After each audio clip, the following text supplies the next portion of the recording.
You don't need to tell us who you are because we know that. Okay, good.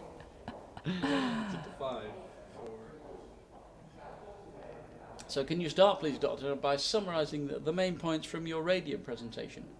Yeah, so radium-223 is a brand new kind of therapy that we have not had experience with before, in that it's an alpha-emitting radioisotope. It's given once a month for 6 consecutive months. And it has remarkably shown improvements in overall survival over best standard of care. I think that this is quite remarkable, and one of our chores now is to understand how to use this new therapy, because this is totally outside of our experience.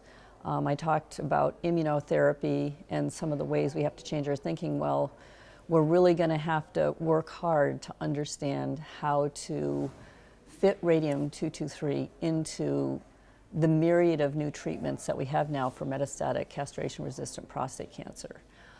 One of the things about the trial was that it included patients who had already been treated with our standard first-line chemotherapy docetaxel, but it also included patients who were so-called unfit for docetaxel, meaning they either refused to have chemotherapy, or perhaps they were too unwell to receive chemotherapy, or their doctors just didn't think they should get it.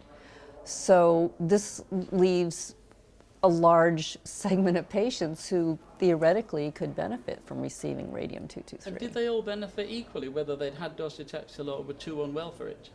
They actually did. When they looked at whether patients had received docetaxel or not in a subset analysis, and they did seem to equally benefit. What are the challenges then? You say doctors are going to have to think differently about where to integrate this into a treatment regimen. What are the challenges? Well, let me step back for a moment and just say this phase 3 trial was very unique in that in addition to the patients I described with respect to had they had docetaxel or were they unfit, they also had to have symptoms. And this is one of the first phase 3 trials where patients really had to have symptomatic disease as one of the entry criteria. So in the United States, where radium-223 is now approved for use and we can order it off, well, it's not exactly off the shelf. It has to be given by a nuclear medicine or radiation oncology doctor, somebody licensed to give this type of radioisotope. But, you know, we have to, the FDA approval says patients have to have symptomatic disease and no evidence of liver or lung, so-called visceral metastases. So when we see patients, we oftentimes think, well, this would be a good time to give this patient radium. But then, but they don't have symptoms yet. And so we're sort of grappling with that so-called label, the FDA labeled indication for radium-223. So that's one thing. I mean, we're having some decision issues about where this fits in. And then the second thing is that, again, as I mentioned, this is given over, once a month. So it's basically given over 5 months, but it's 6 infusions.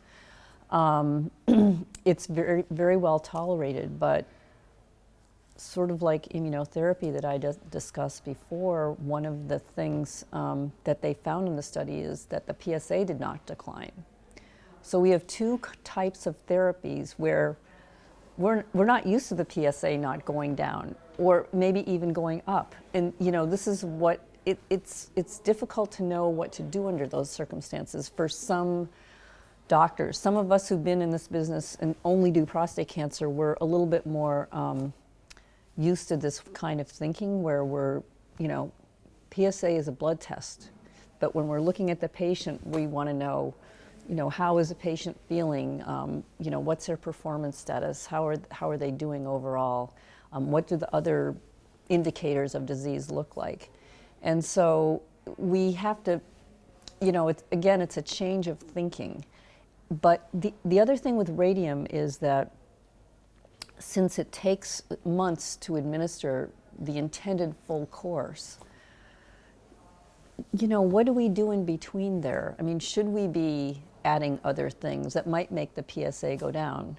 And I think there are some discussions about some of the new hormonal therapies like enzalutamide and abiraterone, and certainly those, you know, layering those on makes a lot of sense.